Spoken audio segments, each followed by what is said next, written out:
সুপ্রভাত বন্ধুরা, আজকে হচ্ছে 2রা ফেব্রুয়ারি।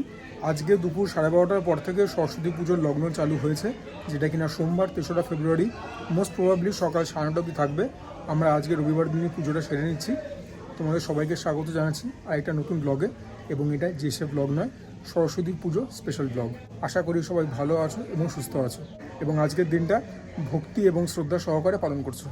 আমরা ছোট্ট করেই সরস্বতী পুজো পালন করি, কারণ প্রত্যেক বছর ঠাকুর নিয়ে এসে ভাসান দেওয়ার একটা ব্যাপার থাকে। যেরকম আগে বললাম আর কি, পুজোর ব্যাপারটা তো পুরোটাই মনের ব্যাপার। এটা ভক্তি শ্রদ্ধা সহকারে যে যেরকমভাবে পারে নিজেদের সামর্থ্য মতো করে। মনে যদি প্রকৃত ভক্তি এবং শ্রদ্ধা থাকে, ঈশ্বরের অত কিছু লাগে না, আমাদেরই অনেক কিছু লাগে। এটা চাই সেটা চাই। ওখানে ফল রয়েছে, এখানে চালকলা, লুচি পায়েস, এখানে বিভিন্ন রকম খাবার আছে, সেটা পরে বলা যাবে। ফুল রয়েছে, মা রয়েছেন, এর বাইরে মিষ্টি আনা হয়েছে, সেটাও মাকে নিবেদন করব। পুজোটা ইন ডিটেলস বা তোমাদেরকে দেখিয়ে সেরকম লাভ নেই, তোমরা বোর হবে। পুজোটা আমরা সেরে নিই, তারপর নিচে যখন যাবো ভুড়িভোজ করবো, তখন তোমাদের সঙ্গে আবার সাক্ষাৎ হবে, কেমন? যেরকম তোমাদেরকে বলেছিলাম, পুজো আমাদের শেষ হয়ে গেল। পুজোর ব্যাপারটা আর কি দেখাবো, আর ঠাকুরের কাছে আরাধনা করছি এক হাতে ক্যামেরা ধরে, সেটা তো হয় না। চলো এবার খাবার দাবারগুলো নিচে নামিয়ে যাই, এবারে ভুড়িভোজ করতে হবে, যথেষ্ট বেলা হয়েছে। ঘড়িতে দেখতে পাচ্ছ দুপুর 3টে বেজে গেছে। আমরা এখন সমস্ত খাবার দাবার নিয়ে নিচে নামলাম।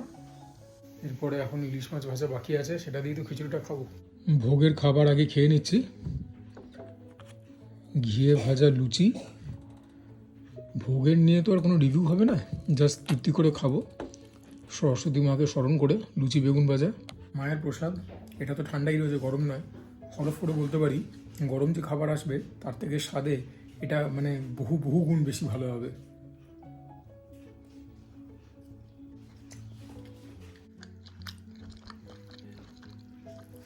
শুকনো শুকনো ধোকার তরকারি, ধোকার কষা বলতে পারো, অসামান্য। কড়াইশুঁটি দিয়ে আলু দিয়ে ফুলকপির তরকারি, দুটোর মধ্যেই ছোটো আলু গেছে। ফুলকপিগুলো একটু শক্ত রয়েছে, যেরকমটা আমি পছন্দ করি আর কি।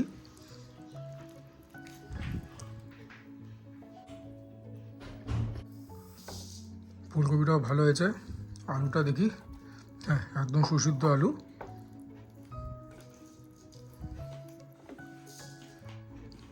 আমার শীতকালের মোস্ট ফেভারিট ফুলকপি।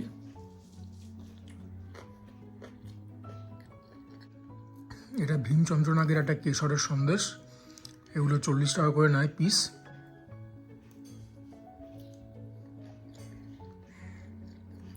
যে কটা আইটেমই খাচ্ছি একশো করে, মাকে নিবেদন করে খাচ্ছি, এর স্বাদ অন্যরকমই হয়।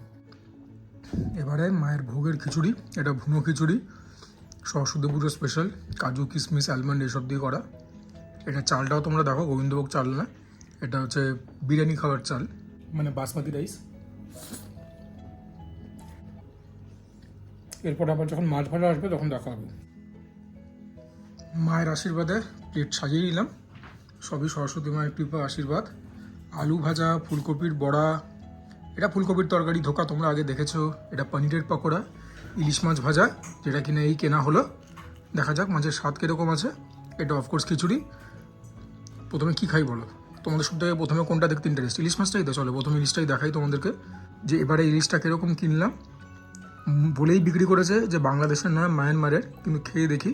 বললো তো ভালো হবে, এবং যারা বাংলাদেশ বললে অন্য কিছু বিক্রি করে তারা অসৎ হয়, কিন্তু বলেই দিচ্ছে বাংলাদেশ নয়, তো সততার সঙ্গে ব্যবসা করছে, সেটা দেখে ওনার কাছ থেকে কিনলাম, খেয়ে দেখি। খারাপ না, হালকা একটা স্বাদ, হালকা একটা গন্ধ আছে, বাজে বলা যাবে না। কলকাতায় বসে বোধহয় এখন এর থেকে বেটার ইলিশ এক্সপেক্ট করাটা এখন বোধহয় বোকামো, সাধারণ মানুষ হয় আর কি। মন্ত্রী আমলা বা কোনো ভিভিআইপি হলে অন্যরকম কথা, কিন্তু সাধারণ মানুষ মনে হয় না এর থেকে বেটার ইলিশ আর কলকাতায় পাবে। আর আমার তো অত জেনে লাভ নেই, মায়ানমার থেকে এসছে না বাংলাদেশ থেকে এসছে না কোন দেশ থেকে এসছে, আমাদের তো স্বাদ নিয়ে দরকার। যেরকম বললাম, হালকা একটা স্বাদ গন্ধ দুটোই আছে, ঠিক আছে, একটা মিষ্টতাও রয়েছে। খিচুড়িতে হাত লাগাই এবার।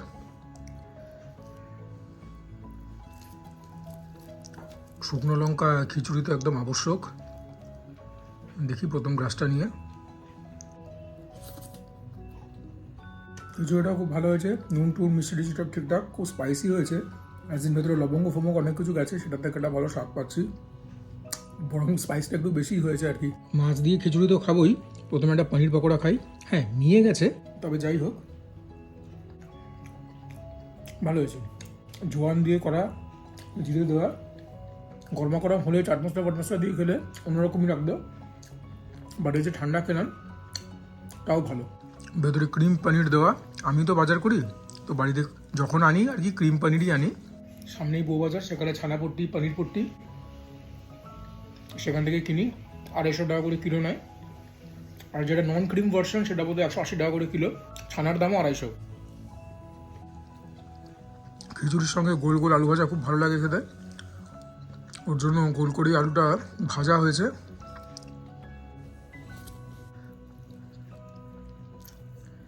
আর খিচুড়িটার প্রশংসা করতে হবে, চালটা সুসিদ্ধ হয়েছে। এবারে খিচুড়ি দিয়ে ফুলকপিটা খাই।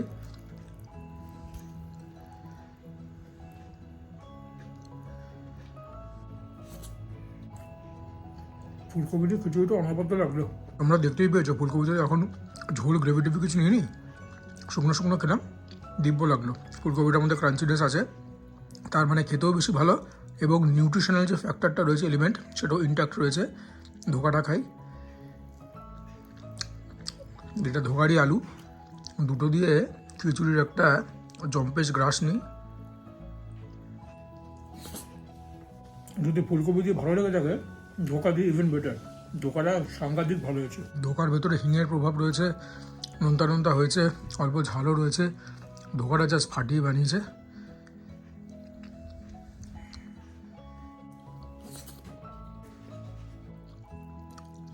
ফুলকপির পাকোড়া খেতে ভুলেই গেছিলাম, এটাও খেতে খুব ভালো হয়েছে, পনিরের থেকেও ভালো হয়েছে। এবারে দ্য মোমেন্ট অফ ট্রুথ, যে ইলিশ মাছ দিয়ে খিচুড়ির একটা বাইট হবে। ইলিশ মাছ ভাজা আর খিচুড়ি বাঙালির অত্যন্ত প্রিয় একটা কম্বিনেশন, আর যেখানে মোটামুটি ইলিশ মাছটা মুখ রক্ষা করেছে সেখানে আশা করি ভালোই লাগবে। দিব্য। এবারে তো আর কিছু দেখাবার নেই, চাটনি আছে, চাটনিটাও স্পেশাল। কেন বলো না, বলবো পরে, আগে এটা সাবার করে নিই।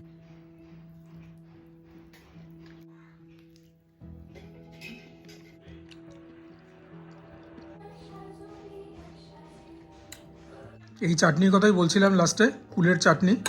কুলের ব্যাপারে তোমরা সবই জানো, সরস্বতী পুজোর আগে তো কুল কনজিউম করা যায় না, ওর জন্যই সরস্বতী মাকে নারকেল কুল নিবেদন করতেই হয়। এটা টোপা কুলের চাটনি, টমেটো দিয়ে কুলের চাটনি বলো, কুলের টক বলো, আমার বিশেষ প্রিয়। এটা তো ফ্রিজে রেখে ঠান্ডা করে নেই, যখন ফ্রিজে রেখে ঠান্ডা করে খাওয়া হয় শুধু মুখে দেওয়ার অপেক্ষা, আরামে চোখ এমনি বুঝে আসে। চলো উপরে। সরস্বতী পুজোর এই ব্লগটাকে এখানে ইতি টানছি। যদি ভালো লাগে ভিডিওটা, please do like the video, please চ্যানেলটাকে সাবস্ক্রাইব করবে, ডু কমেন্ট ডাউন বিলো। তোমাদের কমেন্ট থেকেই যাবতীয় মোটিভেশন এবং ইন্সপিরেশন পাই। Share my content with friends and family, যদি মনে করো আমি মোটামুটি ঠিকঠাক কন্টেন্ট বানাই। And for now this is me Sujoy signing off. প্রত্যেকে ভালো থেকো, সুস্থ থেকো, জমিয়ে খাওয়া দাওয়া করো, তার সঙ্গে ওয়ার্কআউট করো, বিকজ দ্যাট ইজ ইম্পারেটিভ।